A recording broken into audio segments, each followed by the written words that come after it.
Hello friends, आप देख रहे हैं आपका चैनल शेयर बाजार विद आयुष और बात करेंगे किस बारे में। एमरल्ड टायर मैन्युफैक्चरिंग आईपीओ के डे 2 ऑफ सब्सक्रिप्शन के बारे में। तो देखिए, दूसरा दिन था और दूसरा दिन किस तरीके का रहा एमरल्ड टायर्स एंड मैन्युफैक्चरिंग का, यही दोस्तों हम समझने वाले हैं।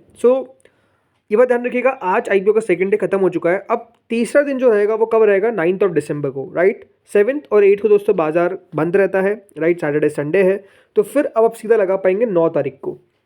10 रुपये की दोस्तों इसकी फेस वैल्यू है, 90 से 95 रुपीज़ का प्राइस बैंड है। लॉट करीबन 1200 शेयर्स का है।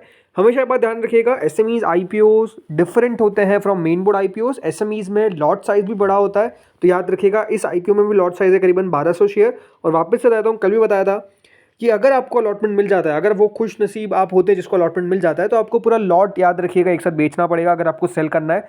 और लॉट बेचना मतलब कितना? सारे के सारे शेयर्स, राइट। 1200 शेयर्स आपको बेचने पड़ेंगे एक साथ, ना कि आप 600 शेयर बेच सकते हैं पहले बाद में, ऐसा नहीं है। पूरा का पूरा लॉट में ट्रेड करना पड़ता है। अगर आपको एमरल्ड टायर मैन्युफैक्चरर्स को खरीदना भी है, राइट, तब भी आपको पूरा का पूरा लॉट खरीदना पड़ेगा। कितना? 1200 शेयर्स का। दोस्तों करीबन 49.26 करोड़ का ये आईपीओ है। एक एसएमई इशू है, तो no doubt small sizes issues होते हैं वो, राइट। जिसमें से फ्रेश इशू है करीबन 47.37 करोड़ का, तो ऑफर फॉर सेल है 1.89 करोड़ का। याद रखिएगा, लिस्टिंग इसकी सिर्फ आपको एनएसई पे देखने को मिलेगी, राइट। कोई भी एसएमई इशू है जिनको नहीं पता है, वो सिर्फ एक ही एक्सचेंज पे लिस्ट हो सकता है, या तो वो एनएसई पे लिस्ट होगा या तो वो बीएसई पे लिस्ट होगा, राइट। तो ये भी आपको एनएसई पे लिस्ट होता हुआ नजर आएगा ऑन द इमर्ज, राइट।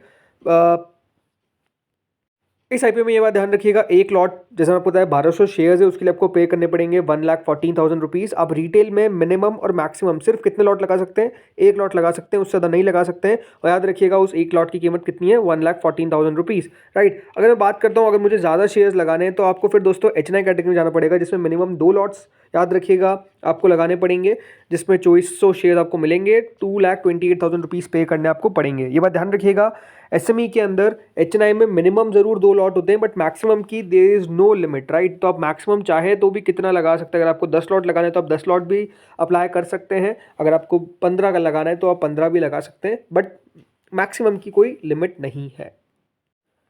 आज का सब्सक्रिप्शन जानने से पहले दोस्तों समझते हैं कि कल कितना सब्सक्राइब हुआ था, यानी फर्स्ट डे। तो देखिए, फर्स्ट डे के अंदर जो क्यूआईबी कैटेगरी थी वो सब्सक्राइब हुई थी 52%।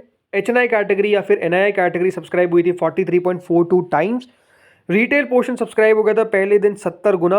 और कुल मिलाकर दोस्तों ये जो आईपीओ था वो फर्स्ट डे के अंदर सब्सक्राइब हो गया था 44.51 टाइम्स।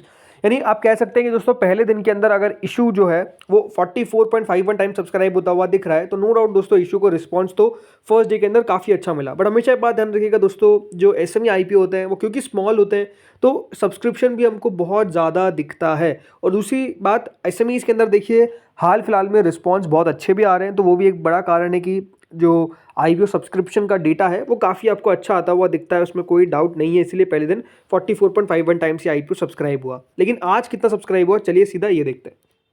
तो आज के दिन दोस्तों क्यूआईबीज उतने इंटरेस्टेड नहीं रहे।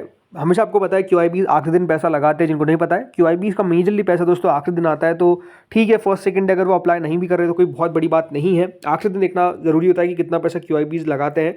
और ये भी आप ध्यान रखिएगा, जो बड़े क्यूआईबीज होते हैं ना, जैसे कि एलआईसी हो गया, राइट, बड़े बैंक्स हो गए, वो तो मेजरली एसएमई आईपीओज में पार्टिसिपेट ज़्यादा करते नहीं हैं, राइट। बहुत कम बैंक्स होते हैं जो एसएमईज में पार्टिसिपेट करते हैं, राइट। तो ये बात हमेशा ध्यान रखिएगा। बाकी अभी तक क्यूआईबीज की तरफ से 5,23,000 शेयर्स के लिए एप्लीकेशन आई है, that is around 5 crore rupees almost.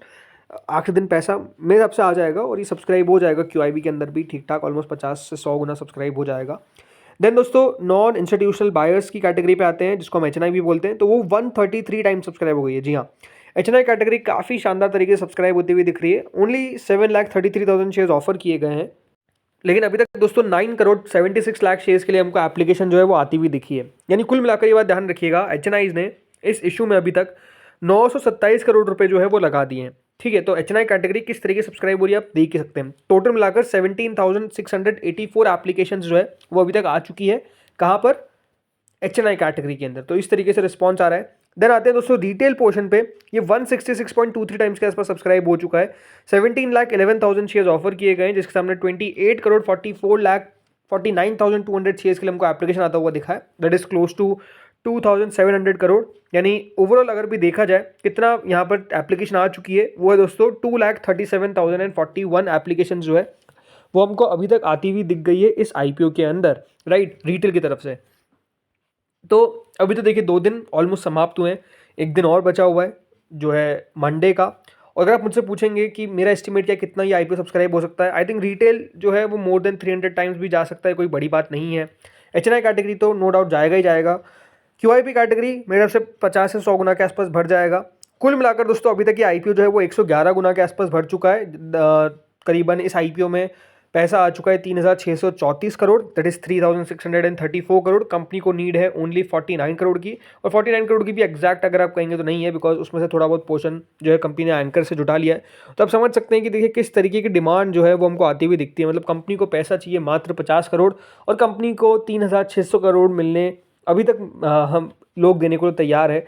और यहाँ से और जो सब्सक्रिप्शन है वो बढ़ता हुआ दिखेगा। आई थिंक ये सब्सक्रिप्शन जो है वो 1,000 करोड़ 10,000 करोड़ तक जा सकता है। मतलब इतना पैसा जो है वो इस आईपीओ में आ सकता है, कोई बड़ी बात नहीं है। और यही देखिए रिस्पॉन्स होता है, यही डिमांड होती है। जब दोस्तों बाजार अच्छा होता है तो इसी तरीके से आईपीओस के अंदर डिमांड हमको जनरेट होती हुई नजर आती है। तो वही है। बाकी कल आपको नहीं बताया जाता कि मैं इस आईपीओ में ज़रूर दोस्तों अप्लाई करूंगा। मैं ये नहीं कहता कि आपको अप्लाई करना चाहिए कि नहीं करना चाहिए, बिकॉज सिंपल सी बात है, कोई रिकमेंडेशन हम नहीं देते हैं, सिंपल सी बात है। लेकिन अगर आप मुझसे मेरा व्यू पूछेंगे तो वो देखिए मैंने क्लियर कर दिया कि मैं खुद अप्लाई करूंगा। आप अपने फाइनेंशियल एडवाइजर से कंसल्ट करके अप्लाई करिए या फिर अवॉइड करिए, जो भी आपको करना है। यही कहूँगा एक बार कंपनी को पढ़िएगा ज़रूर बिफोर अप्लाइंग, बिकॉज एसएमईज बहुत ज़्यादा रिस्कियर बेट होते हैं। एसएमईज के बारे में अगर आपको नहीं पता एसएमई आईपीओ क्या होते हैं तो मैं यही कहूँगा कहीं भी जाकर सर्च करिए कि एसएमई आईपीओ होता क्या है, पहले उसका आप जानकारी लीजिए, उसके बाद जाकर एसएमई आईपीओ में लगाइएगा। बिकॉज हमेशा ये बात ध्यान रखिए एसएमई आईपीओ डिफरेंट है मेन बोर्ड से, राइट। डिफरेंट किस एस्पेक्ट में है वो आपको पता चल जाएगा अगर आप एसएमई के बारे में थोड़ा सा पढ़ेंगे। और जैसा मैंने कहा एसएमई आईपीओ हमेशा ये बात ध्यान रखिएगा काफ़ी ज़्यादा रिस्की रहते हैं, एक रिस्की बेट रहता ही रहता है यहाँ पे, ओके। बाकी जो करंट जीएमपी है वो दोस्तों 78.95%, that is around 79%। Grey market में उतनी एक्टिविटी नहीं है इस आईपीओ के, बाकी जितनी ग्रे मार्केट थी उतने पे ही अभी तक कायम है। बट अगर आप मुझसे पूछेंगे तो ग्रे मार्केट जो है वो बढ़ती हुई दिख जाएगी जैसे जैसे और हमको डेटा आता हुआ नजर आएगा। आई थिंक एक्टिविटी जो है इसके अंदर after closing of the IPO जो है वो ज़्यादा बढ़ती हुई दिखेगी। सो लेट्स सी होता क्या है। बाकी ये बात ध्यान रखिएगा मंडे को आखिरी दिन, तो अभी आपके पास समय है, आप जब तक कंपनी के बारे में पढ़ सकते हैं, कंपनी के बारे में समझ सकते हैं। एसएमई आईपीओ अगर आपको नहीं पता क्या होते हैं तो उसके बारे में आप समझ सकते हैं, देन आप अपना डिसीजन फाइनली ले सकते हैं। बाकी इस वीडियो में तो इतना ही था, लेकिन आप लोग मुझे बताइए आप लोग क्या करने वाले, अगर आपने पहले से डिसीजन बना लिया या फिर आपने ऑलरेडी अप्लाई कर दिया है, बताइएगा कमेंट सेक्शन में कि आपने क्या किया है और आप यहाँ पर क्या आने वाले आईपीओस के लिए तैयार है। बिकॉज याद रखिएगा मेन बोर्ड के अंदर एक्शन जो है वो हमको और बढ़ता हुआ देखने को मिलने वाला है। मतलब एक्शन जो है वो नो डाउट काफ़ी शानदार रहेगा मेन बोर्ड के अंदर, तो उसके लिए आप लोग तैयार रहिए। तो बस चैनल के साथ जुड़े रहिए, आपको सारी इन्फॉर्मेशन जो है वो बेसिकली मिलती रहेगी। दोस्तों इस वीडियो में इतना ही था, होपफुली अच्छा लगा होगा। Thank you friends watching this video.